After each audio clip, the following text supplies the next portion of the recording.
Hi everyone, welcome to MA DSC tricks. మనము biology క్లాసెస్లో భాగంగా 6th నుంచి 9th class biology already discuss చేశాము. వాటిని ప్లేలిస్ట్లో కూడా అరేంజ్ చేయడం జరిగింది. వాటిని డెఫినెట్లీ యూస్ చేసుకోండి. అండ్ ఈరోజైతే మనము 10th క్లాస్ బయాలజీ స్టార్ట్ చేయబోతున్నాము. మరి 10th క్లాస్ బయాలజీలో ఉన్నటువంటి లెసన్స్ని ఒక్కొక్క లెసన్ని రెండు పార్ట్స్గా డివైడ్ చేయడం జరుగుతుంది. ఎందుకంటే ఒక లెసన్ మొత్తం రికార్డ్ చేయాలనేటప్పుడు వీడియో చాలా లెంతీ అయిపోతుందనమాట. కాబట్టి 2 పార్ట్స్‌గా దీన్ని డివైడ్ చేస్తూ మీకు ఎక్స్‌ప్లెయిన్ చేయాలని నేను అనుకుంటున్నాను. అండ్ ఇంకో విషయం ఏంటి అంటే, మరి 10th క్లాస్ బయాలజీ కొంచెం అర్థం కావాలి అంటే, మీరు ఏపీ వాళ్ళైతే డెఫినెట్లీ 7th క్లాస్ బయాలజీ చదివి ఉండాలి. ఎందుకంటే 7th క్లాస్ బయాలజీలో కొన్ని బేసిక్ పాయింట్స్ ఉన్నాయన్నమాట. ఎవరైతే 7th క్లాస్ బయాలజీ బాగా చదివింటారో వాళ్ళకు ఈ 10th క్లాస్‌లో ఉన్నటువంటి జీర్ణ వ్యవస్థ గానీ, రక్త ప్రసరణ వ్యవస్థ గానీ, శ్వాసక్రియ గానీ కొన్ని అంశాలనేవి చాలా ఈజీగా అర్థమైపోతాయన్నమాట. ఓకేనా? నెక్స్ట్ వచ్చేసి మరి 10th class biology AP and Telangana ఇద్దరికీ ఒకటే కామన్ కాబట్టి మరి ఇద్దరు ఈ వీడియోస్‌ని డెఫినెట్లీ యూజ్ చేసుకోవచ్చు. ఓకే. మరి మనం లేట్ చేయకుండా టాపిక్‌లోకి వెళ్ళిపోదాము. మరి లెసన్ వచ్చేసి మొదటి పాఠమైనటువంటి పోషణ, ఆహార సరఫరా వ్యవస్థ అంటున్నాం. ఓకేనా? మరి ఇక్కడ చూడండి, స్వయం పోషకాలలో పోషణ. మరి స్వయం పోషకాలను వేటిని పిలుస్తాము? ఏవైతే తమ ఆహారాన్ని తమంతట తామే తయారు చేసుకుంటాయో వాటిని ఏమని పిలుస్తాం? స్వయం పోషకాలు అంటాం కదా. మరి స్వయం పోషకాలకి బెస్ట్ ఎగ్జాంపుల్ ఏంటి? మొక్కలు అనేవి మరి స్వయం పోషకాలకు ఉదాహరణ కదా. మరి మొక్కలలో అవి తమంతట తామే ఆహారాన్ని ఎలా తయారు చేసుకుంటాయి అనేది జనరల్గా మనం చూద్దాం. ఓకేనా? మరి ఇక్కడ ఫస్ట్ మొక్కలు ఏం చేస్తాయి? కాంతి శక్తిని ఉపయోగించుకొని రసాయనిక సమ్మేళనాలను తయారు చేస్తాయి అంటున్నాం. మరి రసాయనిక సమ్మేళనాలు అంటే ఏంటి? గ్లూకోజ్ను తయారు చేస్తుంది. తర్వాత ఇంకా ఈ ఆహారాన్ని తయారు చేసుకోవడంలో స్వయం పోషకాలు వేటిని ఉపయోగించుకుంటాయంట? నేలలోని నీటిని, ఖనిజ లవణాలను, వీటితో పాటుగా గాలిలోని కొన్ని వాయువులను కూడా వినియోగించుకుంటాయి అంటున్నాం. మరి గాలిలోని కొన్ని వాయువులు అన్నప్పుడు మనకు స్ట్రైక్ అవ్వాలి. అది ఏ వాయువు అయి ఉంటుందని? Carbon dioxide. ఓకేనా? నెక్స్ట్ చూడండి, ఈ సరళ పదార్థాలను ఉపయోగించి పిండి పదార్థాలు, మాంసకృతులు, కొవ్వులు వంటి సంక్లిష్ట పదార్థాలను ఉత్పత్తి చేస్తాయి అంటున్నాడు. ఈ సరళ పదార్థాలు అంటున్నాడు. ఈ సరళ పదార్థాలు అంటే ఏంటివి? పైన చెప్పినటువంటి నీరు, ఖనిజ లవణాలు, అదేవిధంగా కొన్ని వాయువులు అని చెప్తున్నాం కదా. వాటిని ఏమని పిలుస్తామంటే మనము సరళ పదార్థాలు అని పిలుస్తాం. మరి వాటిని ఉపయోగించుకొని పిండి పదార్థాలను, మనకు తెలుసు పత్రంలో ఖచ్చితంగా మనకు పిండి పదార్థం అనేది ఏర్పడుతుంది. పత్రాలన్నిట్లో కూడా ఉండేటువంటి కామన్గా ఏముంటుందంటే, మేజర్గా ఏముంటుందంటే పిండి పదార్థం అనేది ఉంటుంది. మరి మాంసకృతులు అంటున్నాం. అంటే ఇవి మనకు పప్పు ధాన్యాలు, కందులు కానీ, పెసలు కానీ, మినుములు కానీ ఇవన్నీ ఏంటంటే మనకి మాంసకృతులు. తర్వాత క్రొవ్వులు అంటున్నాం. మనకు సన్‌ఫ్లవర్ ఆయిల్ కానీ, గ్రౌండ్‌నట్ ఆయిల్ కానీ, ఆలివ్ ఆయిల్ కానీ ఇవన్నీ ఏంటి అంటే మనకు కొవ్వులు కదా. ఈ సంక్లిష్ట పదార్థాలను ఉత్పత్తి చేస్తాయి అని చెప్పేసి మనకు చెప్పడం జరుగుతుంది. తర్వాత మరి స్వయం పోషకాలైనటువంటి మొక్కల ద్వారా ఉత్పత్తి అయ్యే ఈ కార్బోహైడ్రేట్స్ అనేవి మానవులలో అనేక జీవరాశులకు శక్తిని ఇవ్వడానికి ఉపయోగపడతాయి కదా. మనకి పిండి పదార్థాలు అనేవి ఎందుకు ఉపయోగపడతాయి? శక్తిని ఇవ్వడానికి మనకి ఉపయోగపడతాయి. అది జనరల్ కామన్గా తెలిసిన విషయం. కాబట్టి మరి ఈ కార్బోహైడ్రేట్స్ అనేవి మరి మానవులకు ఉపయోగపడతాయి. అదేవిధంగా అనేక జీవరాశులు కూడా వీటి మీద డిపెండ్ అవుతాయి. మరి మొక్కల్ని తినేటువంటి అన్ని జీవులు కూడా మరి వాటిని తీసుకుంటున్నట్టే లెక్క కదా. మరి నెక్స్ట్ చూద్దాం. ఇక్కడ Van Helmont. Okay. Van Helmont ఏం చెప్తున్నాడు అంటే, మొక్కలు తమ ఆహారాన్ని నేల నుండి మాత్రమే కాకుండా ఇంకా ఏవో ఇతర కారకాల ద్వారా గ్రహిస్తాయని ఊహించినటువంటి వ్యక్తి ఎవరు అంటే మనకి వాన్ హెల్మాంట్. ఓకేనా? చాలా ఇంపార్టెంట్ ఈ లెసన్‌లో వచ్చేటువంటి సైంటిస్ట్ నేమ్స్ అనేవి. ఎందుకంటే మొన్న జరిగినటువంటి తెలంగాణ డిఎస్సిలో అడగడం జరిగింది. జతపరచుము మ్యాచ్ ద ఫాలోయింగ్‌లో అడగడం జరిగింది. ఈ లెసన్‌లో ఉన్నటువంటి సైంటిస్ట్ నేమ్స్ మాత్రమే. సైంటిస్ట్ నేమ్స్, వాళ్ళు చేసినటువంటి ప్రయోగాలు. కాబట్టి చాలా ఇంపార్టెంట్. ఓకేనా? వీలైతే మనము 10th క్లాస్ బయాలజీ లెసన్స్ అన్నీ అయిపోయిన తర్వాత మళ్ళీ ఒక లైవ్ పెట్టుకుందాము. ఆ లైవ్‌లో 3rd క్లాస్ నుంచి 10th క్లాస్ వరకు ఉన్న బయాలజీలో ఉన్నటువంటి సైంటిస్ట్ నేమ్స్ అన్నీ కూడా మనము రివైజ్ చేద్దాం. ఓకేనా? ఓకే. ఆ టాపిక్ వదిలేద్దాము. ఇప్పుడొచ్చేసి మరి వాన్ హెల్మాంట్ ఏం చెప్తున్నాడు? నేల నుండి మాత్రమే కాకుండా ఇంకా ఏవో ఇతర కారకాల నుంచి కూడా గ్రహిస్తుంది అంటున్నాం. ఇప్పుడంటే మనకు తెలుసు నేల నుంచి నీటిని కలజాలని. ఇంకా ఏవో ఇతర కారకాలంటే ఏంటి? వాయువు, కార్బన్ డయాక్సైడ్‌ని కూడా గ్రహిస్తుందని మనకిప్పుడు తెలుసు. కానీ అప్పట్లో వాళ్ళకి ఇంకా తెలీదు కదా! మొట్టమొదటిసారి ఊహించినటువంటి వ్యక్తి ఎవరు అంటే వాన్ హెల్మాంట్. ఓకేనా? నెక్స్ట్ చూడండి మనం మెయిన్ టాపిక్‌లోకి వచ్చేస్తున్నాము. ఇక్కడ కిరణజన్య సంయోగ క్రియ అంటున్నాడు. మరి కిరణజన్య సంయోగ క్రియలో ఎలా ఏర్పడుతుంది అంటే సరళ అకర్బన పదార్థాల నుండి సంక్లిష్ట కర్బన పదార్థం అనేది ఏర్పడుతుంది. మరి ఇక్కడ దీనితో పాటుగా ఇంకా ఏమేర్పడతాయంట? మధ్యస్థ సమ్మేళనాలనేవి కూడా ఏర్పడతాయి అని చెప్పేసి చెప్పడం జరుగుతుంది.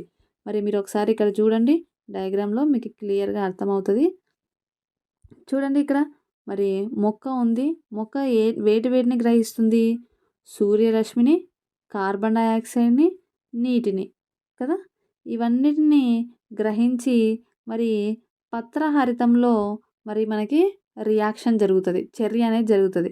పత్రహరితంలో చర్య జరిగి మనకు ఏం రిలీజ్ అయితుంది? ఆక్సిజన్ అనేది రిలీజ్ అయితుంది.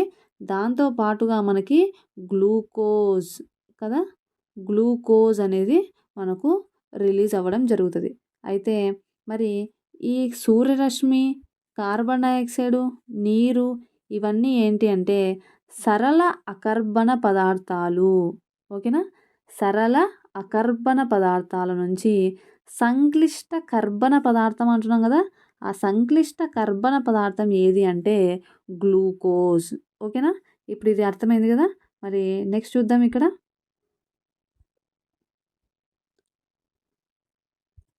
ఇక్కడ నెక్స్ట్ చూడండి. ఈ మధ్యస్థ సమ్మేళనాలు కూడా ఏర్పడతాయి అనేటువంటి పాయింట్ నెక్స్ట్ చూద్దాము.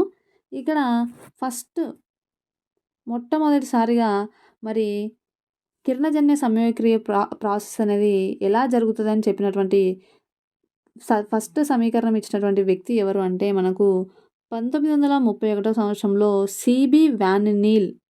చాలా ఇంపార్టెంట్. సిబి వాన్ నీల్ ఈయన డచ్ దేశస్థుడు. ఈయన ఫస్ట్ సమీకరణాన్ని ఇవ్వడం జరిగింది. ఓకేనా? మరి ఈ సమీకరణం ఎట్లుందో ఒకసారి మీరు ఇక్కడ చూడండి. కార్బన్ డయాక్సైడు, నీరు మరియు కాంతి ఈ 3 పత్రహరితంలో చర్య చెంది ఒక అణువు గ్లూకోజ్, ఒక అణువు నీరు, ఒక అణువు ఆక్సిజన్ అనేది ఉత్పన్నమవుతాయి అని చెప్పేసి ఈయన అభిప్రాయపడినాడు అనమాట. ఎవరు? CB Van Niel. ఓకేనా? మరి ఇక్కడ నేను చెప్తా చూడండి. సంక్లిష్ట కర్బన పదార్థం అంటే గ్లూకోజ్ అన్నాం. ఇక్కడ మధ్యస్థ సమ్మేళనాలు అంటున్నాం కదా! ఇంటర్మీడియేటరీ కాంపౌండ్స్ అంటున్నాం కదా! అవి ఏంటి అంటే మనకి ఇక్కడ ఆక్సిజను మరియు నీరు అనేవి మధ్యస్థ సమ్మేళనాలు అనమాట. సో ఇవి కూడా ఏర్పడతాయి అని చెప్పేసి చెప్పడం జరుగుతుంది. మరి ఇక్కడ అదే చెప్తున్నాడు. నీల్ కిరణజన్య సంయోగ క్రియలో ఒక కార్బోహైడ్రేట్ అణువు, ఒక నీటి అణువు, ఒక ఆక్సిజన్ అణువు ఉత్పన్నమవుతాయని అభిప్రాయపడడం జరిగింది.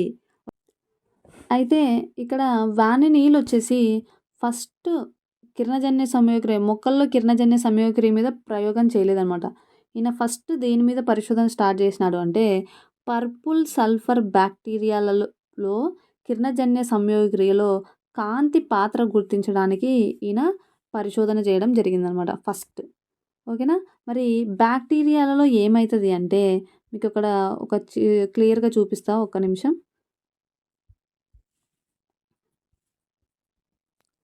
ఇక్కడ చూడండి బ్యాక్టీరియాలలో ఇక్కడ H2Oకు బదులుగా H2S ఉంటుంది. ఓకేనా? H2Oకు బదులుగా H2S అనేది ప్రారంభ పదార్థంగా ఉంటుంది. మరి ఇక్కడ సేమ్ ఇదే ఉంటుంది. Carbon dioxide H2S. దీనివల్ల కిరణజన్య సంయోగక్రియ వల్ల ఇక్కడ ఏమవుతుందంటే మరి మొక్కలలో అయితే ఆక్సిజన్ రిలీజ్ అవుతుంది కదా! అదే ఈ పర్పుల్ కలర్ బ్యాక్టీరియాలో వచ్చేసి ఏం రిలీజ్ అవుతుందంటే సల్ఫర్ అనేది రిలీజ్ అవుతుందన్నమాట. ఓకేనా? మరి ఇది ఫస్ట్ చేసిన తర్వాత ఆయన ఏం చేసినాడంటే మొక్కలలో కాంతి యొక్క పాత్రను మరి గుర్తించడం జరిగింది. అప్పుడే మనకు ఈ రియాక్షన్ అనేది ఈ సమీకరణం అనేది ఆయన ప్రతిపాదించడం జరిగింది. ఓకేనా? కాబట్టి మరి వానినీల్ ఫస్ట్ చేసినటువంటి పరిశోధన ఏది అంటే పర్పుల్ సల్ఫర్ బ్యాక్టీరియాల పైన పరిశోధన. ఓకేనా? అది గుర్తుపెట్టుకోండి. నెక్స్ట్ చూద్దాం. మరి చూడండి, రాబర్ట్ హిల్ చూడండి. ఇప్పుడు ఇక్కడ ఒక చిన్న పాయింట్ ఉంది, అది చదివేస్తా చూడండి ఒకసారి. తర్వాత మొక్కలలో జరిగే కాంతి చర్యను పరిశీలించి పైన తెలిపిన సమీకరణాన్ని ప్రతిపాదించాడు. ఎవరు? వానినీల్. నెక్స్ట్ వచ్చేసి చాలా చాలా ఇంపార్టెంట్ ఈ పర్సన్ మనకి రాబర్ట్ హిల్. ఓకేనా? ఈయన ఏం చెప్పినాడు అంటే నీటి నుండి ఆక్సిజన్ విడుదలవుతుంది అని నిరూపించినటువంటి వ్యక్తి ఎవరు అంటే మనకి రాబర్ట్ హిల్ అనమాట. ఓకేనా? ఏం చెప్తున్నాడు? నీటి నుంచి H2O నుంచి మనకు ఆక్సిజన్ విడుదలవుతుంది అని చెప్పినాడు అనమాట. ఓకేనా? దీంతో పాటు ఈ సమీకరణాన్ని కూడా ప్రతిపాదించినటువంటి వ్యక్తి ఎవరు అంటే మనకి రాబర్ట్ హిల్ అనమాట. చాలా చాలా ఇంపార్టెంట్. నేటికి చాలామంది ఈ సమీకరణాన్ని ఆధునీకరించి బాగా డెవలప్ చేస్తున్నా కూడా ఇప్పటికీ కూడా మనము ఇతడి సమీకరణాన్ని మనము వాడుకలో వాడుకుంటున్నాం అనమాట. మరి ఒకసారి ఆ సమీకరణం చూడండి. మరి ఇక్కడ చూడండి, 6CO2 + 12H2O ఇవి రెండు దీంతో పాటు కాంతి ఇవన్నీ పత్రహరితంలో చర్య చెందితే మనకి ఏమొస్తుంది? C6H12O6 అంటే గ్లూకోజ్, 6 అణువుల నీటి అణువులు, మరి తర్వాత 6 ఆక్సిజన్ అణువులు అనేవి మరి ఉత్పన్నం అవుతాయి అని చెప్పేసి మనకు చెప్పడం జరుగుతుంది. దీన్నే మనం ఏమంటామంటే కిరణజన్య సంయోగ క్రియ అని పిలుస్తాం కదా. మరి కిరణజన్య సంయోగ క్రియలో ఏం జరుగుతుంది? కాంతి శక్తి అనేది ఒక రసాయన శక్తిగా మారుతుంది కదా. మరి ఒక రసాయన శక్తిగా మారి ఏం ఏర్పడుతున్నాయి? గ్లూకోజ్, నీటి అణువులు, అదేవిధంగా ఆక్సిజన్ అనేది ఏర్పడుతుంది. ఓకే, ఇది క్లియర్ కదా. మరి నెక్స్ట్ ఇంకా డీటెయిల్గా చూద్దాం. మరి ఇక్కడ చూడండి, కిరణజన్య సంయోగక్రియ జరిగిన తర్వాత మొట్టమొదటగా ఫస్ట్ ఏం తయారు చేసుకుంటాయంటే సరళమైన కార్బోహైడ్రేట్స్ని తయారు చేసుకుంటాయన్నమాట. ఓకేనా? ఫస్ట్ సరళమైన కార్బోహైడ్రేట్స్ని తయారు చేసుకొని తర్వాత సంక్లిష్టమైనటువంటి స్టార్చ్ వంటి సంక్లిష్టమైన కార్బోహైడ్రేట్స్ను మరియు సెల్యులోజ్ను ఇవి సంశ్లేషిస్తాయి. వీటితో పాటు ఇంకా ఏం తయారు చేసుకుంటాయి? ప్రోటీన్స్, లిపిడ్స్ని కూడా ఇవి తయారు చేసుకోగలవు. మనం ఇందాక చెప్పుకున్నాం మాంసకృతులు, కొవ్వులు అనేవి కూడా ఏర్పడతాయి అని చెప్పేసి. ఏం చెప్పినాం? మాంసకృతులకి ఏమో పప్పు ధాన్యాల ఎగ్జాంపుల్స్ చెప్పుకున్నాం. లిపిడ్స్ అంటే కొవ్వులు, ఆలివ్ ఆయిల్, సన్ఫ్లవర్ ఆయిల్ ఇవన్నీ కూడా ఏర్పడతాయి అని చెప్పుకున్నాం కదా. సో ఇవన్నీ కూడా మనకి కిరణజన్య సంయోగక్రియలో మొక్క అనేది తయారు చేసుకుంటుంది. ఓకేనా? నెక్స్ట్ చూడండి, మరి ఇప్పుడు మొక్కలో ఉండేటువంటి సరళ అకర్బన పదార్థాలు ఉన్నాయి కదా, వాటిని ఒక్కొక్క దాని యొక్క యూసేజ్ ఎలా ఉంటుంది అనేది చూద్దాం. దాంట్లో మొట్టమొదటిసారిగా మరి మొదటిగా మనం ఏం చూస్తున్నామంటే అయోడిన్ పరీక్ష అంటున్నాం. మరి మనకందరికీ తెలిసిందే అయోడిన్ పరీక్ష ఎందుకు చేస్తాము అంటే ఏదైనా పదార్థంలో పిండి పదార్థం ఉందా లేదా అని తెలుసుకోవడానికి మనము ఈ అయోడిన్ పరీక్షను చేస్తాం కదా. మరి ఇక్కడ చూడండి, ఆకుపై అయోడిన్ లేదా బెటాడిన్ ద్రావణం వేయగా అది ఏ రంగులోకి మారుతుందంట? నీలి నలుపు రంగులోకి మారితే, ఓకేనా, ఆకు అనేది నీలి నలుపు రంగులోకి మారితే మరి ఆ పత్రంలో ఏముందని చెప్పొచ్చు? పిండి పదార్థం ఉంది అని మనకు చెప్పవచ్చు అన్నమాట. మరి ఒకసారి మీకు డయాగ్రామ్ చూడండి ఇక్కడ. మరి ఇక్కడ చూడండి, మరి ఒక పత్రాన్ని తీసుకొని దాన్ని మిథైలేటెడ్ స్పిరిట్, ఓకేనా, మిథైలేటెడ్ స్పిరిట్లో మరి ఒక చిన్న ఏమంటారు దాన్ని పొడవాటి పరీక్ష నాళికలో దాన్ని పెట్టేసి ఒక బీకర్లో నీళ్లు పెట్టేసి దాన్ని ఏం చేస్తున్నారు? వేడి చేస్తున్నారు అన్నమాట. ఇలా వేడి చేసినప్పుడు ఏమవుతుందంటే పత్రంలో ఉన్నటువంటి పత్రహరితం అనేది తొలగించబడుతుంది. పత్రహరితం అనేది ఎప్పుడైతే తొలగించబడుతుందో ఆకు ఏ రంగులోకి వస్తుందంటే ఇలా మరి పాలిపోయినట్లుగా లేత తెలుపు రంగులోకి మారుతుంది. అప్పుడు ఏం చేస్తారంటే దీని మీద అయోడిన్ సొల్యూషన్‌ని కానీ, లేదంటే మనం ఇందాక చెప్పుకున్నాం కదా! బెటాడిన్ ద్రావణాన్ని కానీ మరి ఇలా వేసినప్పుడు ఏమవుతదంటే ఆ పత్రం అనేది నీలి నలుపు రంగులోకి మారుతుంది. అలా నీలి నలుపు రంగులోకి మారితే మరి ఏమని చెప్పొచ్చు? పిండి పదార్థం అనేది మరి పత్రంలో స్టోర్ అయి ఉంటుంది అనేటువంటి ఒక పాయింట్‌ని మనం అక్కడ తెలుసుకోవచ్చు. ఓకేనా? మరి నెక్స్ట్ చూద్దాం.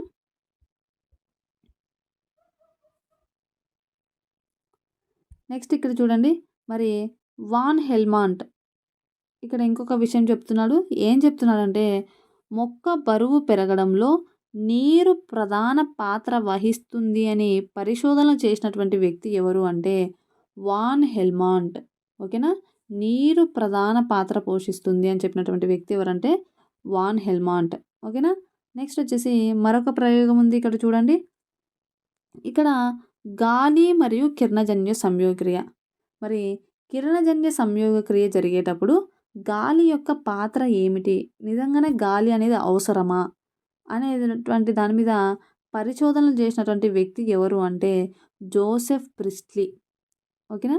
మరి కిరణజన్య సంయోగక్రియలో గాలి అనేది అవసరము అని చెప్పేసి నిరూపించినాడు. ఎప్పుడు? 1770లో దీన్ని నిరూపించడం జరిగిందనమాట. ఓకేనా? మరి ఇది 1774లో ఆక్సిజన్ను ఈయన కనుక్కోవడం జరిగింది. అయితే 1775లో లెవోయిజర్ అనేటువంటి శాస్త్రవేత్త ఏం చేస్తాడంటే మరి ప్రెస్లీ కనుగొన్నటువంటి ఈ వాయువుకు ఆక్సిజన్ అని పేరు పెట్టినటువంటి వ్యక్తి ఎవరంటే మనకు లెవోయిజర్. ఓకేనా? మరి తర్వాత ఇంకొక విషయం చూడండి ఇక్కడ. మొక్కలలో వాయువుల వినిమయం అనేది వేటి ద్వారా జరుగుతుంది అంటే పత్ర రంధ్రాల ద్వారా జరుగుతుంది. అది కామన్. పత్ర రంధ్రాల మెయిన్ విధే అది వాయువుల వినిమయం. దీంతో పాటు కాండము, వేర్లలోని స్పంజీ కణజాలాల ద్వారా కూడా మనకి వాయువుల వినిమయం అనేది జరుగుతుంది. కాబట్టి ఇది కూడా బాగా గుర్తుండి స్పంజీ కణజాలం. ఓకేనా? మరి మరి ప్రెస్లీ చేసినటువంటి ప్రయోగం ఒకసారి చూద్దాము. చూడండి. ఫస్ట్ ప్రెస్లీ ఏం చేసినాడంటే ఒక గంట జాడి. ఓకేనా? ఈ గంట జాడిని ఏం చేసినాడంటే బోర్లను చేసి అందులో మరి కొవ్వొత్తిని పెట్టేసినాడు. ఓకేనా? అయితే కొవ్వొత్తి వెలిగిందనమాట కొద్దిసేపు. కొద్దిసేపు వెలిగిన తర్వాత ఏమైపోయిందంటే కొవ్వొత్తి అనేది ఆరిపోతుంది. ఓకేనా? తర్వాత ఏం చేసినాడంటే మళ్ళీ వెలుగుతున్నటువంటి ఒక కొవ్వొత్తిని పెట్టి తర్వాత ఎలుకను కూడా పెట్టినాడు. ఎలుకను కూడా పెట్టినప్పుడు కొద్దిసేపు కొవ్వొత్తి వెలిగింది. తర్వాత కొవ్వొత్తి ఆరిపోయింది. అదేవిధంగా ఎలుకకు కూడా మరి అక్కడ ఆ వాతావరణంలో ఉన్నటువంటి గాలి అనేది అయిపోవడం వల్ల ఆ ఎలుక కూడా ఏమైపోతుందంటే చనిపోతుందనమాట. ఓకేనా? కొవ్వొత్తి అనేది ఆరిపోయింది.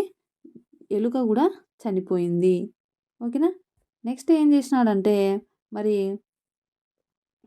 కొవ్వొత్తిని అదేవిధంగా ఎలుకను అదేవిధంగా ఏం చేశాడంటే ఒక పుదీనా మొక్కను పెట్టడం జరిగింది. ఓకేనా? ఇప్పుడు పుదీనా మొక్క పెట్టిన తర్వాత కొవ్వొత్తి అనేది వెలుగుతుంది. అదేవిధంగా ఎలుక కూడా బతికే ఉంది. అంటే ఇక్కడ అర్థమైన విషయం ఏంటి అంటే ఇక్కడ చనిపోవడానికి కారణం ఇక్కడ బతకడానికి కారణం ఏమి అంటే మరి ఇక్కడ మొక్క అనేది ఇక్కడ ఉంది. ఇక్కడ మొక్క అనేది లేదు. ఓకేనా? అంటే మొక్క నుంచి ఇది వెలగడానికి, మొక్క నుంచి ఎలుక బ్రతకడానికి ఏదో ఒక వాయువును వినియోగించుకుంటుంది. అర్థమైందా? ఆ వాయువుని కనిపెట్టినటువంటి వ్యక్తి ఎవరు అంటే ప్రిస్ట్లీ అనమాట. దానికి నామకరణం చేసినటువంటి వ్యక్తి ఎవరు అంటే మనకి లెవోయిజర్. ఓకేనా? కాబట్టి ప్రిస్ట్లీ ప్రయోగం యొక్క ఆవశ్యకత ఏంది అంటే కిరణజన్య సంయోగక్రియలో గాలి అనేది ప్రధాన పాత్ర పోషిస్తుంది. అట్లా కూడా అడిగేటువంటి ఛాన్సెస్ ఉన్నాయి. కాబట్టి అట్లా గుర్తుపెట్టుకోండి. ఓకేనా? ఇది మరి ప్రిస్ట్లీ యొక్క ప్రయోగము. నెక్స్ట్ చూడండి. కిరణజన్య సంయోగ క్రియలో కార్బన్ డయాక్సైడ్ యొక్క ఆవశ్యకత. మరి కార్బన్ డయాక్సైడ్ యొక్క పాత్ర ఏంటి అనేది మనము డయాగ్రమాటిక్‌గా చూద్దాం. ఓకేనా? తర్వాత కిరణజన్య సంయోగక్రియలో కాంతి యొక్క పాత్ర కూడా మనం దీన్ని కూడా డయాగ్రమాటిక్‌గా చూద్దాము. అప్పుడే మనకు బాగా అర్థమవుతది. బట్ ఇక్కడ ఒక చిన్న పాయింట్స్ ఉన్నాయి కదా! అవి మనము ఇక్కడ అయిపోగొట్టేద్దాం. ఇక్కడ చూడండి, జాన్ ఇంజన్ హౌస్ ఈయన డచ్ శాస్త్రవేత్త. మరి ఈయన 1779లో కాంతి సమక్షంలోనే మొక్కలు ఆక్సిజన్‌ను ఏర్పరుస్తాయని తెలుసుకున్నాడు. ఓకేనా? కాబట్టి కాంతి సమక్షంలోనే మొక్కలు ఆక్సిజన్‌ను ఏర్పరుస్తాయి అని చెప్పినటువంటి వ్యక్తి ఎవరంటే మనకు జాన్ ఇంజన్ హౌస్. ఓకేనా? మరి ఈయన చేసినటువంటి ప్రయోగం ఏది అంటే హైడ్రిల్లా ప్రయోగము. లేదంటే అదే ప్లేస్‌లో మనము ఎలోడియా అనేటువంటి మొక్కను కూడా ఉపయోగించవచ్చు. ఓకేనా? మరి ఈ హైడ్రిల్లా ప్రయోగం అనేది దేనికి సంబంధించినటువంటి ప్రయోగం అంటే కిరణజన్య సంయోగక్రియలో కాంతి యొక్క పాత్ర ప్రధానమని చెప్పినటువంటి ప్రయోగం అన్నమాట. నెక్స్ట్ వచ్చేసి ఎంగల్మన్ అనేటువంటి శాస్త్రవేత్త. ఈయన ఏం చెప్తున్నాడంటే గరిష్ట కిరణజన్య సంయోగక్రియ జరిగే స్థానాన్ని ఈయన కనుక్కోవడం జరిగింది. ఓకేనా? గరిష్ట కిరణజన్య సంయోగక్రియ జరిగేటువంటి స్థానాన్ని కనుగొన్నటువంటి వ్యక్తి ఎవరంటే మనకు ఎంగల్మెన్. ఓకేనా? మరి నెక్స్ట్ చూద్దాం ఒకసారి. ఓకే. ఇక్కడ చూడండి, మరి మోల్స్ అర్ధపత్ర ప్రయోగం అడిగే ఛాన్సెస్ ఉన్నాయి. మోల్స్ అర్ధపత్ర ప్రయోగం అనేది దేనిని సూచిస్తుంది అంటే మరి కిరణజన్య సంయోగక్రియలో కార్బన్ డయాక్సైడ్ యొక్క ఆవశ్యకత తెలిపేటువంటి ప్రయోగం ఏది అంటే మోల్స్ అర్ధపత్ర ప్రయోగము. మరి ఇక్కడ ఏం చేస్తున్నామంటే ఒక కుండీలో నాటినటువంటి ఒక మొక్కను తీసుకోవడం జరిగింది. ఓకేనా? ఈ మొక్కను దాదాపు ఒక వారం రోజుల పాటు చీకటి గదిలో ఉంచినాం. ఎప్పుడైతే మనము ఈ చీకటి గదిలో ఉంచినప్పుడు ఏమవుతుందంటే మొక్క అనేది కిరణజన్య సంయోగక్రియ జరపదు కాబట్టి ఎటువంటి పిండి పదార్థం అనేది కూడా ఏర్పడదు. మొక్క అనేది ఇనాక్టివ్‌గా ఉంటది కదా! మరి అలా చీకటి గదిలో పెట్టిన తర్వాత దాన్ని బయటికి తీసుకొచ్చి దాన్ని ఏం చేస్తున్నారు అంటే మరి ఇక్కడ చూడండి, ఒక ఆకుని ఇలా గాజు సీసాలో సగం మాత్రమే లోపలికి పోయేటట్టు అరేంజ్ చేసినారు కదా! సగం బయట కనిపిస్తుంది, సగము లోపలుంది. ఈ లోపల గాజు సీసాలో ఏ ద్రావణం ఉంది? పొటాషియం హైడ్రాక్సైడ్ అనేటువంటి ఒక ద్రావణం ఉంది. మరి పొటాషియం హైడ్రాక్సైడ్ ద్రావణం యొక్క ఆవశ్యకత ఏంటి అంటే ఇది కార్బన్ డయాక్సైడ్‌ని పీల్చుకునేటువంటి గుణం కలిగి ఉంటది. మరి కార్బన్ డయాక్సైడ్‌ని పీల్చుకునేటువంటి గుణం ఉన్నప్పుడు ఏమవుతది? ఆ ప్రాంతంలో కార్బన్ డయాక్సైడ్ అనేది మొక్క ఆకులో కనపడదు. ఆకు భాగంలో కనపడదనమాట.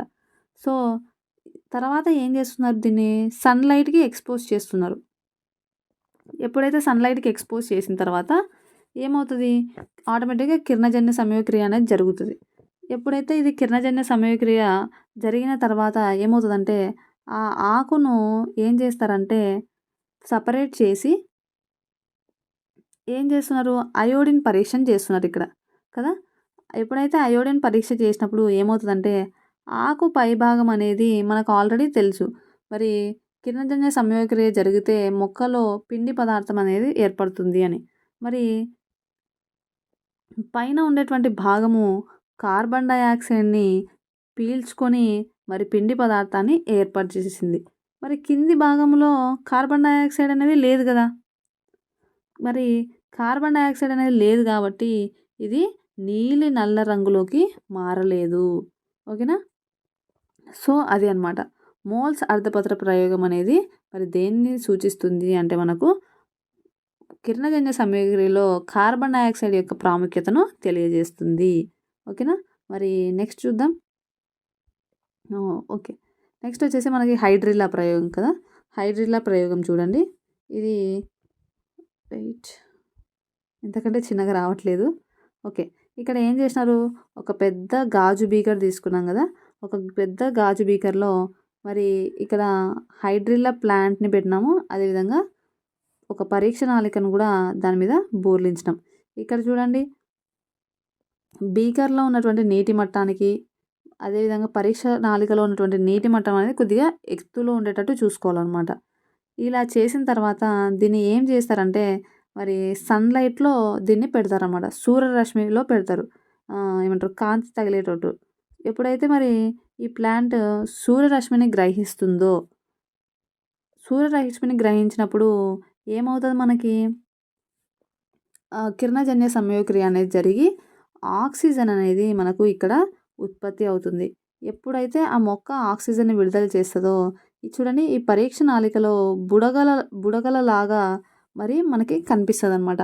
అంటే మనకు ఆ బుడగలనేవి దేనికి సంకేతం అంటే, మరి ఆక్సిజన్ వాయువు ఏర్పడింది అనేటువంటి దానికి సంకేతం అనమాట.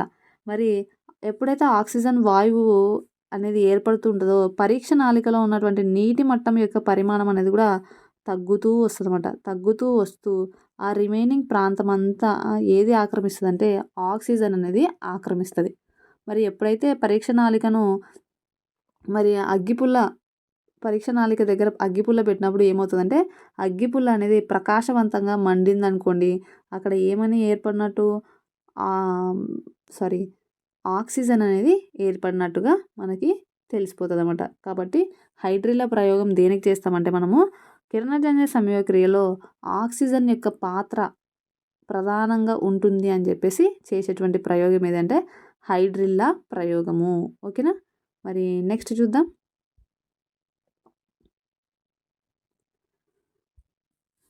నెక్స్ట్ వచ్చేసి పిండి పదార్థం ఏర్పడటానికి కాంతి ఆవశ్యకత అని చెప్పేసి మనకు ఒక ప్రయోగం అయితే ఇవ్వడం జరిగింది. అంటే పిండి పదార్థం ఏర్పడాలంటే కాంతి యొక్క ప్రభావం ఎలా ఉంటుంది అనేది మనకు చూపిస్తుంది. ఆ ప్రభావం అది ఏంటి అంటే నల్ల కాగితం ప్రయోగం అని అంటాం దాన్ని. ఓకేనా?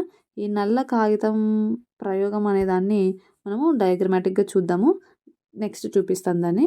ప్రజెంట్ అయితే ఇప్పుడు చూడండి ఇక్కడ పత్రహరితం అంటున్నాం. మరి పత్రహరితం కూడా ఉంది కదా కిరణజన్య సంయోగక్రియలు జరిపేటప్పుడు. మరి పత్రహరితం యొక్క పాత్ర ఏంటి అనేది మనము ఇక్కడ చూద్దాం. చాలా ఇంపార్టెంట్.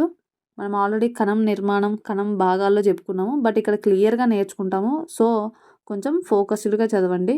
ఇన్ కేస్ ఒకవేళ మీకు క్లాస్ బోర్ అనిపిస్తుంది అంటే ఏం చేయండి, మధ్యలో అక్కడ వరకు స్టాప్ చేసేసి ఒక 5 minutes రెస్ట్ తీసుకొని రిలాక్స్ అయ్యి మళ్ళీ స్టార్ట్ చేసుకోండి. ఎందుకంటే హెవీ అనిపియదనమాట అప్పుడు.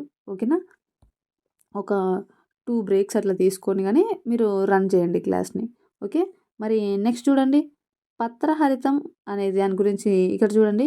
ఇంజన్ హౌస్ ఏం చెప్పినాడంటే ఆకుపచ్చని భాగంలో మాత్రమే కిరణజన్య సంయోగక్రియ జరుగుతుంది అని చెప్పేసి అభిప్రాయపడిన వ్యక్తి ఎవరు అంటే ఇంజన్ హౌస్. ఓకేనా? మరి ఇక్కడ చూడండి 1817లో పెల్లిటియస్ అండ్ క్యావెన్షో వీళ్ళిద్దరు ఏం చేసినారంటే ఆ ఆకుపచ్చటి పదార్థం యొక్క కషాయాన్ని వేరు చేయడం జరిగింది. మరి ఆ కషాయంకి ఏం పేరు పెట్టినారంటే క్లోరోఫిల్ అని పెట్టడం జరిగింది. ఓకేనా? క్లోరోఫిల్ అంటే అర్థం ఏంటి అంటే ఆకుపచ్చని ఆకులు అని చెప్పేసి అర్థం అనమాట. మరి పత్రహరితం సంబంధించి మీరు ఇంకా క్లియర్గా నేర్చుకుందరు. నెక్స్ట్ ఇక్కడ చూడండి, పత్రహరితం అనే దానికంటే ముందుగా మనం ఇక్కడ ఇంకొక చిన్న పాయింట్ నేర్చుకోవాలి. ఇది నేర్చుకున్న తర్వాతనే మనకు పత్రహరితం అనేది క్లియర్గా అర్థమవుతుంది అనమాట. ఇక్కడ చూడండి 1883లో జూలియస్ వాన్ సాక్స్ అనేటువంటి శాస్త్రవేత్త క్లోరోఫిల్ మొక్కలలోని కణమంతా వ్యాపించి ఉండదని, కొన్ని ప్రత్యేక కణాంగాలలో ఉంటుంది అని చెప్పేసి తెలుసుకున్నాడు. వాటిని ఏమంటున్నామంటే హరిత రేణువులు అని పిలుస్తాం. ఓకేనా? మరి ఒక కణం తీసుకుంటే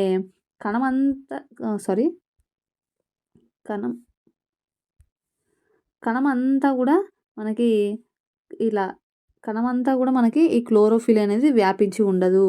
ఒక ప్రత్యేకమైనటువంటి కణాంగం లోపల ఈ క్లోరోఫిల్ అనేది ఉంటుంది. మరి ఆ కణాంగం ఏది అంటే హరిత రేణువులు అని చెప్పేసి చెప్పడం జరిగింది. ఓకేనా? అదేవిధంగా మరి ఎక్కడుంటాయి అంటే పత్రరంధ్రాలలోని రక్షక కణజాలాలలో మరియు సంధాయక కణజాలంలో ఈ క్లోరోప్లాస్ట్లు అనేవి ఉంటాయి. ఓకేనా? ఎన్ని ఉంటాయంట దాదాపుగా 40 నుంచి 100 వరకు ఉంటాయి. మీకు ఇంకొంచెం అర్థమయ్యేలాగా చెప్తాను చూడండి ఒక్కసారి. ఓకే. మరి పత్రరంధ్రం యొక్క డయాగ్రామ్ చూస్తే మనకు ఇలా ఉంటుంది కదా. మరి ఇది పత్రరంధ్రం అయితే ఈ రెండింటిని మనం ఏమంటాము రక్షక కణాలు అంటాం. దాన్నే ఇక్కడ రక్షక కణజాలం అంటున్నాం. ఈ రక్షక కణాల్లో మనకు పత్ ఏంటివి హరిత రేణువులనేవి ఉంటాయి. ఓకేనా? అర్థమైందా ఇప్పుడు? హరిత రేణువులనేవి ఎక్కడుంటాయనేది అర్థమైంది కదా! రక్షక కణజాలాల్లో, అదేవిధంగా సంధాయక కణజాలంలో కూడా ఉంటాయి. బట్ మెయిన్‌గా మనం ఏంది అంటే రక్షక కణజాలంలో మరి ఈ హరిత రేణువులనేవి ఉంటాయి. ఎన్నుంటాయంట దాదాపుగా 40-100 హరిత రేణువులనేవి ఉంటాయి అని చెప్తున్నాం.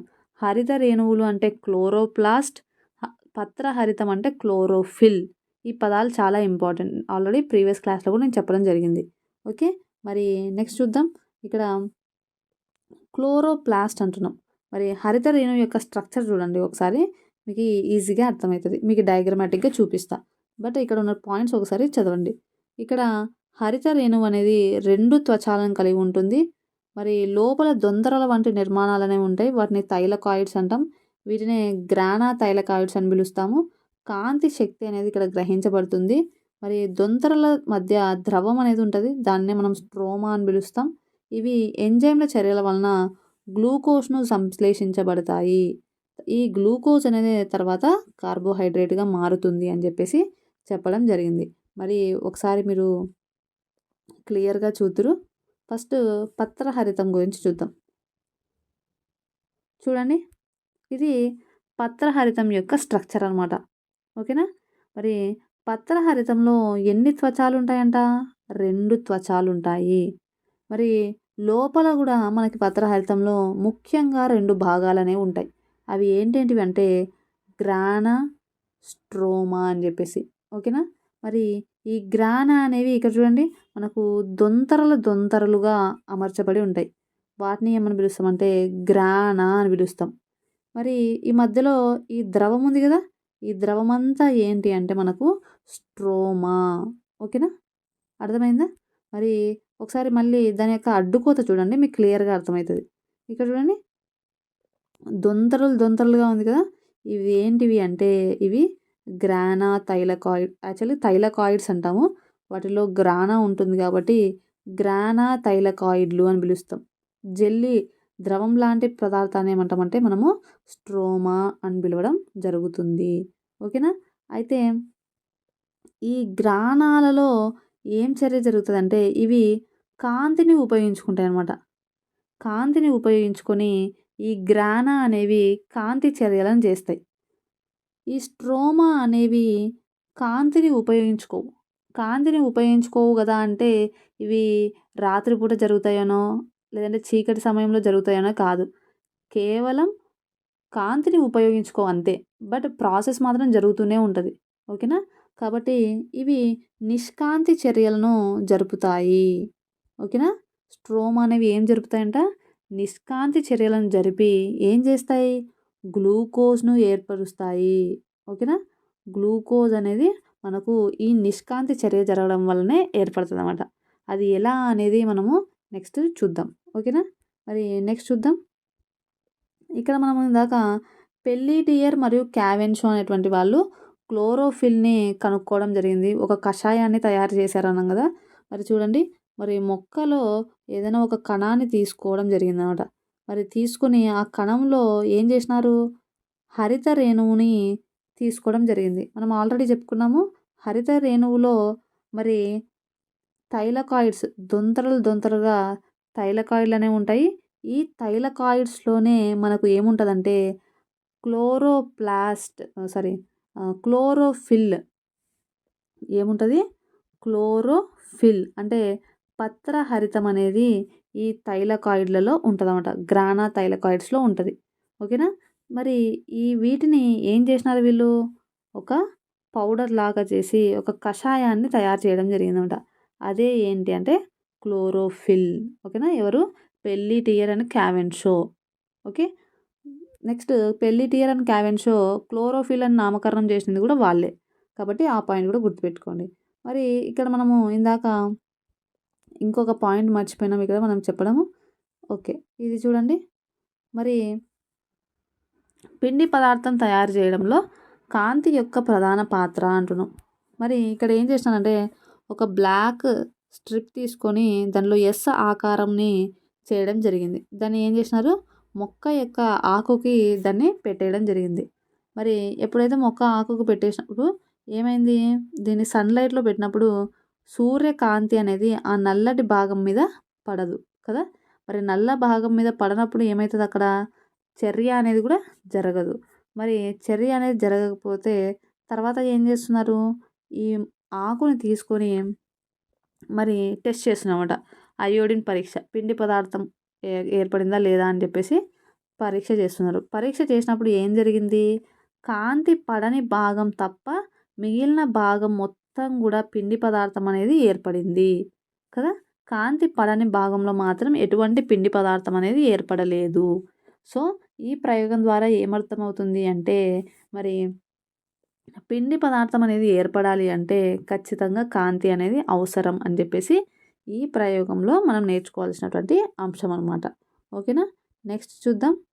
నెక్స్ట్ ఇక్కడ చూడండి, 1954లో డేనియల్ ఆర్నాన్ అనేటువంటి శాస్త్రవేత్త మొక్క కణంలో నుండి క్లోరోప్లాస్ట్ను వేరు చేయడం జరిగింది. ఓకేనా, మరి ఒక మొక్క కణం నుంచి ఏం చేశాడంట, హరిత రేణువును మాత్రమే వేరు చేసినటువంటి వ్యక్తి ఎవరు అంటే మనకు డేనియల్ ఆర్నాన్. నెక్స్ట్ వచ్చేసి మనకు వర్ణకాలు అని చెప్పేసి ఉండడం జరిగింది. ఇవి చాలా ఇంపార్టెంట్. మరి ఈ వర్ణకాలలో చూడండి, మరి రక్తంలో, మానవుని యొక్క రక్తంలో హిమోగ్లోబిన్ అనేటువంటిది ఉంటుంది కదా. ఈ హిమోగ్లోబిన్లో హీమ్ అంటే ఏంటి, ఐరన్ అని అర్థం. అదేవిధంగా మరి మొక్కలోని పత్రహరితంలో కూడా ఏముంటుంది అంటే మెగ్నీషియం అనేటువంటిది ఉంటుందన్నమాట. మరి ఇక్కడ పత్రహరిత వర్ణకాలు అనేటువంటి వాటిని చూద్దాం. చూడండి, పత్రహరిత వర్ణకాలు అనేటువంటివి మనకు 2 రకాలుగా ఉన్నాయి. అవి ఏవి అంటే క్లోరోఫిల్ ఏ, క్లోరోఫిల్ బి. మరి క్లోరోఫిల్ ఏ అనేది ఏ వర్ణదం అంటే నీలి ఆకుపచ్చ వర్ణదం. అదే క్లోరోఫిల్ బి అనేది ఏ వర్ణదం అంటే పసుపు ఆకుపచ్చ వర్ణదం. ఓకేనా, మరి ఈ పత్రహరిత వర్ణకాలని ఏమని పిలుస్తారంటే కిరణజన్య సంయోగ క్రియ యొక్క ప్రమాణాలుగా దీన్ని చెప్పడం జరుగుతుంది. మనకు ఆల్రెడీ తెలుసు, శ్వాసక్రియలో ప్రాథమిక నిర్మాణాత్మక ప్రమాణాలను వేటిని పిలుస్తాం, వాయుగోనులను పిలవడం జరుగుతుంది. అదే మూత్రపిండ వ్యవస్థలో ప్రాథమిక ప్రమాణాలను వేటిని పిలుస్తాము అంటే నెఫ్రాన్లను పిలుస్తాం. అంటే అవి ఉంటేనే ఆ వ్యవస్థ అనేది డెవలప్ అవుతుంది. అవి లేకపోతే ఆ వ్యవస్థ అనేది అసలు డెవలప్ అవ్వదు అనమాట. అదేవిధంగానే మరి మొక్కలలో ఈ పత్రహరితం అనేది ఉంటేనే కిరణజన్య సంయోగక్రియ జరుగుతుంది. కాబట్టి వీటిని ఏమని పిలుస్తాం అంటే కిరణజన్య సంయోగక్రియ యొక్క ప్రమాణాలు అని పిలవడం జరుగుతుంది. ఓకేనా, మరి దాదాపు ఎన్ని వర్ణకాలు ఉంటాయి అంటే ప్రతి గ్రానంలోనూ 250 నుంచి 400 వర్ణకాలు అనేవి ఉంటాయి. మనం ఆల్రెడీ డిస్కస్ చేసాం. మరి గ్రానా థైలకాయిడ్లోనే ఈ పత్రహరితం అనేది ఉంటుంది అని. కాబట్టి ఈ అంశాన్ని మనం గుర్తుపెట్టుకోవాలి. ఓకే, హరిత రేణువులో జరిగేటువంటి సంఘటనలు. మరి హరిత రేణువులో జరిగే సంఘటనలు అంటే నథింగ్ బట్ ఏంటి, కిరణజన్య సంయోగక్రియ జరిగిన తర్వాత మనకి ఏమేమి ఏర్పడతాయి అని చెప్పేసి. ఓకేనా, మరి ఏమేమి ఏర్పడతాయి, కాంతి శక్తి అనేది రసాయన శక్తిగా మారుతుంది. ఇది ఆల్రెడీ డిస్కస్ చేసినాం. అదేవిధంగా నీటి అణువు అనేది విచ్ఛిన్నం చెందుతుంది. ఓకేనా, మరి నీటి అణువు అనేది ఎలా విచ్ఛిన్నం చెందుతుంది అనేది మనం క్లియర్గా చూద్దాం. ఇది OH మైనస్గా H+గా విచ్ఛిన్నం చెందుతామట. అది క్లియర్గా మనం చూద్దాం.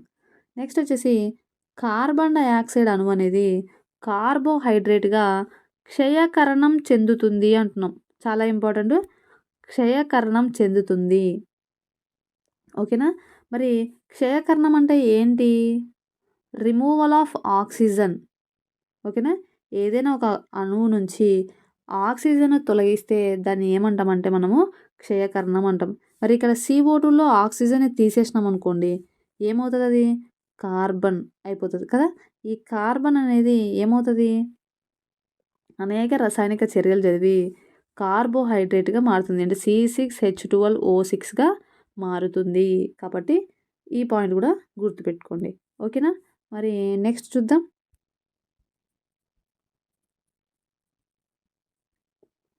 ఓకే, చూడండి, కాంతిపై ఆధారపడేటువంటి చర్యలనేవి ఎక్కడ జరుగుతాయంట? గ్రానాలో జరుగుతాయి. మనం ఆల్రెడీ డిస్కస్ చేసాం. మరి నిష్కాంతి చర్యలన్నీ ఎక్కడ జరుగుతాయంట? స్ట్రోమాలో జరుగుతాయి. ఓకేనా? నెక్స్ట్ చూడండి. మరి కిరణజన్య సంయోగక్రియ యాంత్రికం.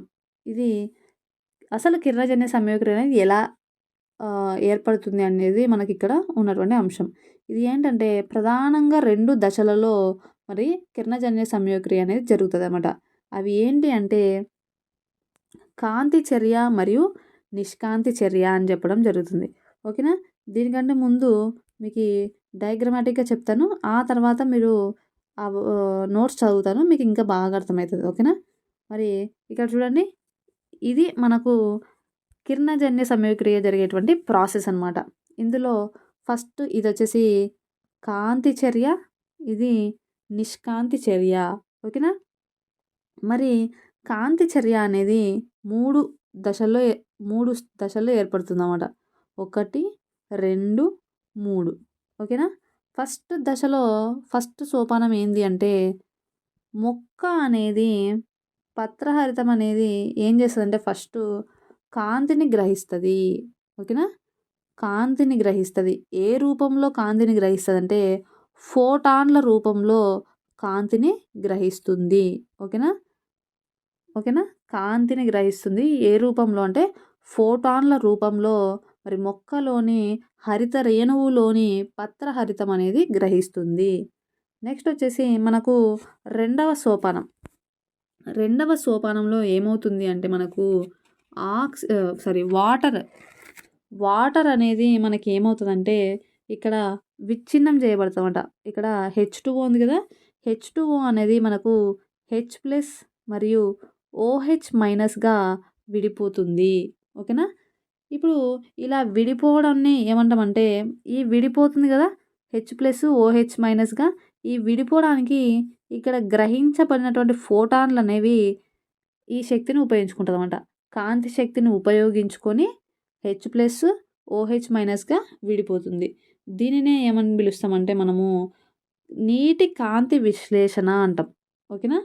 నీటి కాంతి విశ్లేషణ లేదంటే కాంతి విచ్ఛిన్న చర్య అని కూడా పిలుస్తాం.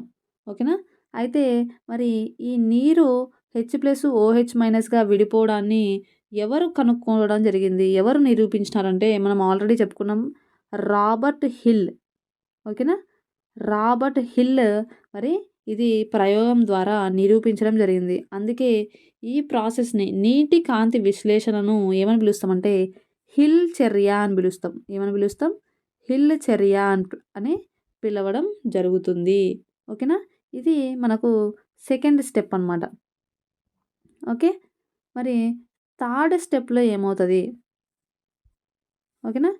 థర్డ్ స్టెప్లో ఏమవుతుంది అంటే ఇక్కడ మరి H+OH- అనేవి ఏర్పడినాయి ఉంటున్నాం కదా. మరి ఈ H+ అనేది ఏమవుతుందంటే నిష్కాంతి చర్యలో పాల్గొంటుంది అన్నమాట. ఓకేనా? కాబట్టి H+ రోల్ అనేది ఏముండదు ఇక్కడ కాంతి చర్యలో. ఈ OH- ఉంది కదా, ఈ OH- అనేది ఏం చేస్తుందంటే ఇప్పుడు OH- ఇట్లా 2 అణువులు ఏర్పడినాయి. దీని నుంచి ఏం చేస్తుందంటే H2O అణువు ప్లస్ ఆక్సిజన్ అనేది ఏర్పడుతుంది. అంతేనా? 2 ఈ హైడ్రోజన్ అణువులు ఒక ఆక్సిజన్ కలిపి నీరు అనేది ఏర్పడుతుంది. రిమైనింగ్ O అనేది ఆక్సిజన్ అనేది ఏర్పడుతుంది అన్నమాట. ఇట్లా OHలు అనేవి లైన్గా ఏర్పడుతూనే ఉంటాయి అన్నమాట. ఇది ఒక చైన్ లాగా ఏర్పడుతూనే ఉంటాయి. ఈ OHలు అనేవి ఏం చేస్తాయి? H2Oగా మారిపోతాయి. మిగిలినది ఆక్సిజన్గా. H2Oగా మారితే మిగిలినది ఆక్సిజన్గా. అంటే ఇక్కడ ఏర్పడినటువంటి నీరు అనేది మొక్క వినియోగించుకుంటుంది. మరి ఆక్సిజన్ అనేది ఉంది కదా, ఇది బయటికి విడుదలవుతుంది అనమాట. ఓకేనా? అర్థమైందా? ఈ ఆక్సిజన్ అనేది ఇక్కడ చూడండి బయటికి విడుదలైపోతుంది అనమాట. దీంతో పాటుగా ఇక్కడ మరి ఇంకొక విషయం అనేది ఏర్పడుతుంది.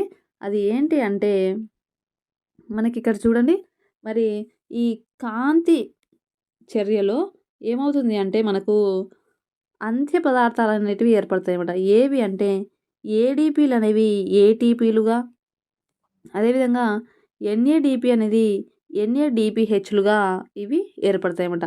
కాబట్టి ఏటీపీ, ఎన్ఏడిపిహెచ్ ఇవి రెండు ఎక్కడ ఏర్పడతాయంటే కాంతి చర్యలో ఏర్పడతాయన్నమాట. ఓకేనా? ఏవి? ఏటీపీ, ఎన్ఏడిపిహెచ్ ఇవి మనకి. మరి ఏటీపీ అంటే ఏంటి? Adenosine triphosphate. అదే ఎన్ఏడిపిహెచ్ అంటే ఏంటి? Nicotinamide dinucleotide hydrogen phosphate. ఓకేనా? మరి దీనిని ఏమని పిలుస్తామంటే గ్రాహక శక్తి అని పిలుస్తాం. ఓకేనా? ఏమని పిలుస్తాం? ఎనర్జీ అనమాట ఇది. దీన్ని ఏమంటామంటే గ్రాహక శక్తి అని పిలవడం జరుగుతుంది. సో ఇది మనకి ఏంది అంటే కాంతి చర్య. ఓకేనా? ఓకే. నెక్స్ట్ వచ్చేసి నిష్కాంతి చర్య అనేది స్టార్ట్ అవుతుంది అన్నమాట. నిష్కాంతి చర్య అనేది నీకేమీ ఇది కాంతి చర్య జరిగిన ఒక గంట తర్వాత ఏర్పడదు. జస్ట్ సెకనులో 1000వ వంతు కంటే తక్కువ కాలంలోనే వెంటనే స్టార్ట్ అయిపోతుంది అనమాట. ఎప్పుడైతే కాంతి చర్య స్టార్ట్ అయ్యి ఉత్పన్నాలు ఏర్పరుస్తుందో, ఏటీపీ, ఎన్ఏడిపిహెచ్ని బయటికి పంపిస్తుందో వెంటనే ఇది జరిగిపోతుంది అనమాట నిష్కాంతి చర్య అనేది. మరి నిష్కాంతి చర్యలో ఏం జరుగుతుంది అంటే మనకి ఇక్కడ కార్బన్ డయాక్సైడ్ అనేది, ఓకేనా? మరి కిరణజన్య సమయోగ్రిలో చెప్తాం కాంతిని, నీటిని, కార్బన్ డయాక్సైడ్ని ఉపయోగించుకొని గ్లూకోజ్ను తయారు చేస్తుంది అని. మరి ఈ కార్బన్ డయాక్సైడ్ ఏం చేస్తుందంటే నిష్కాంతి చర్యలో మరి పాల్గొంటుందన్నమాట. నిష్కాంతి చర్యలో పాల్గొని ఏం చేస్తుంది? మనకు గ్లూకోజ్ను ఏర్పరుస్తుందన్నమాట. ఓకేనా? మరి ఈ కార్బన్ డయాక్సైడ్ ఏం చేస్తుందంటే ఈ ఏటీపీని, ఎన్ఏడిపిహెచ్ని ఈ రెండింటిని కూడా వాడుకుంటుందన్నమాట నిష్కాంతి చర్యలో. ఈ రెండింటిని వాడుకొని మనకు గ్లూకోజ్ అనేటువంటి దాన్ని మనకు ఏర్పరచడం జరుగుతుంది. ఓకేనా? గ్లూకోజ్తో పాటు కొన్ని మధ్యస్థ పదార్థాలు అనేవి కూడా ఏర్పడతాయి అన్నమాట. ఓకేనా? కొన్ని మధ్యస్థ పదార్థాలు కూడా ఏర్పడతాయి. అది మనము ఆల్రెడీ చెప్పుకున్నాం ఇంటర్మీడియటరీ కాంపౌండ్స్ అని చెప్పేసి. ఓకేనా? ఓకే. ఇది మనకు ఉన్నటువంటి నిష్కాంతి చర్య అనమాట. సో నేను అర్థమైందనే అనుకుంటున్నాను. మరి ఇది మనకు ఒకసారి థియరీ లాగా చదువుదాము. మీకు ఈజీగా అర్థమైపోతుంది. ఓకేనా? ఇదే ఉండేది. చాలామంది ఏం చేస్తారంటే ఈ కాంతి చర్య, నిష్కాంతి చర్య దగ్గర చాలా కన్ఫ్యూజ్ అవుతారు. ఓకేనా? కొంతమంది ఏం చేస్తారంటే అదింత టాపిక్ కూడా వదిలేస్తారు. ఎందుకు లేబ్బా దీంతో అని చెప్పేసి వదిలేస్తారు. చాలా ఈజీ మనం చెప్పుకున్నాం కదా. సో మళ్ళీ ఒకసారి చూడండి. కాంతి చర్య, దీన్నే కాంతి రసాయన దశ అని కూడా పిలుస్తారు.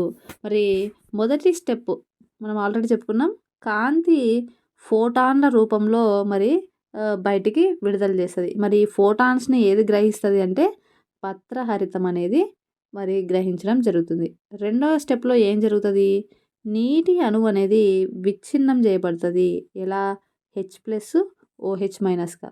ఈ విచ్ఛిన్నానికి మరి దేన్ని ఉపయోగించుకుంటుంది? ఇక్కడ కాంతి శక్తిని అనేదాన్ని వినియోగించుకుంటుంది. మరి దీన్ని ఏమని పిలుస్తున్నాం? నీటి కాంతి విశ్లేషణ అని పిలవడం జరుగుతుంది. మరి ఎవరు దీన్ని నిరూపించడం జరిగిందంటే రాబర్ట్ హిల్ అనేటువంటి శాస్త్రవేత్త దీన్ని నిరూపించడం జరిగింది. అందుకే దీన్ని ఏమని పిలుస్తాం? హిల్ చర్య అని పిలవడం జరుగుతుంది. మరి మూడవ స్టెప్లో ఏమవుతుంది? విడుదలైనటువంటి H+ అనేది నిష్కాంతి చర్యలో పాల్గొంటే OH- అనేది ఒకదాని వెంట ఒకటి చర్య జరిపి నీటిని మరియు ఆక్సిజన్ను ఉత్పత్తి చేస్తుంది. మరి నీటినేమో మరి మొక్క వినియోగించుకుంటుంది, ఆక్సిజన్ ఏమో వాతావరణంలోకి విడుదల చేస్తుంది. మరి కాంతి చర్యలో అంత్య పదార్థాలు ఏవేవి? ఏటీపీలు మరియు ఎన్ఏడిపిహెచ్ అనేవి మనకు అంత్య పదార్థాలు. మరి దీనినే ఏమని పిలుస్తామంటే గ్రాహక శక్తి అని కూడా పిలవడం జరుగుతుంది. ఓకే. మరి నిష్కాంతి చర్య చూడండి. నిష్కాంతి చర్యనే ఏమని పిలుస్తామంటే జీవ సంశ్లేషణ దశ. మరి ఈ రెండు చర్యల మధ్య వ్యవధి ఎంత ఉంటుందంట? సెకనులో 1000వ వంతు కంటే తక్కువ ఉంటుంది. మరి దీన్ని ఏమని పిలుస్తామంటే కాంతిపై ఆధారపడని చర్య అంటాం. అంతేగాని రాత్రి కాలంలో జరుగుతుందా అట్లా కాదు. ఓకేనా? ఇది బాగా గుర్తుపెట్టుకోవాలా. జస్ట్ కాంతి పైన డిపెండ్ అవ్వదు అంతే. ఓకే. నెక్స్ట్ చూడండి. మరి H+ను ఎన్ఏడిపి స్వీకరించి ఎన్ఏడిపిహెచ్గా మారుతుంది. మరి NADPH యొక్క H+ అయాను మరి CO2తో కలిసి మరి అదే విధంగా మనం ఇందాక చెప్పుకున్నాం. ఏటీపీని గూడా వినియోగించుకొని ఏం చేస్తుంది? గ్లూకోజ్‌ను ఉత్పత్తి చేస్తుంది. ఓకేనా? మరి ఇట్లా జరిగేటువంటి ప్రాసెస్‌లో మనకేమవుతదంటే అనేక మధ్యస్థ పదార్థాలను, ఎంజైమ్‌లను వినియోగించుకుంటుంది.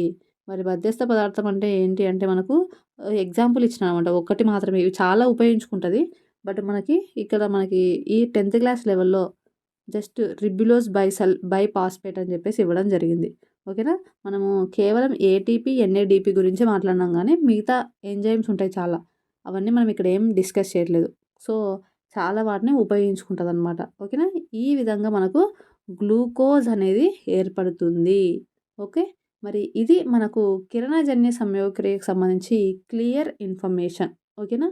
మరి ఈ వీడియో మీకు బాగా నచ్చిందని అనుకుంటున్నాను. మరి ఈ వీడియో కనుక మీకు నచ్చినట్టయితే లైక్ చేయండి, షేర్ చేయండి. ఏమైనా డౌట్స్ ఉంటే కామెంట్ బాక్స్‌లో తెలియజేయండి. మేబీ నాదేమన్నా ఫాస్ట్‌గా ఎళ్తుంది మేడం వాయిస్ అంటే కొంచెం నిదానం చేయమంటే కూడా స్లోగా చేసి చెప్తా మీకు. ఓకేనా? సో, అదే అనమాట. అండ్ సబ్స్క్రైబ్ కూడా చేసుకోవాల్సిందిగా మనస్ఫూర్తిగా కోరుకుంటూ సెలవు తీసుకుంటున్నాను. Thank you so much and have a nice day.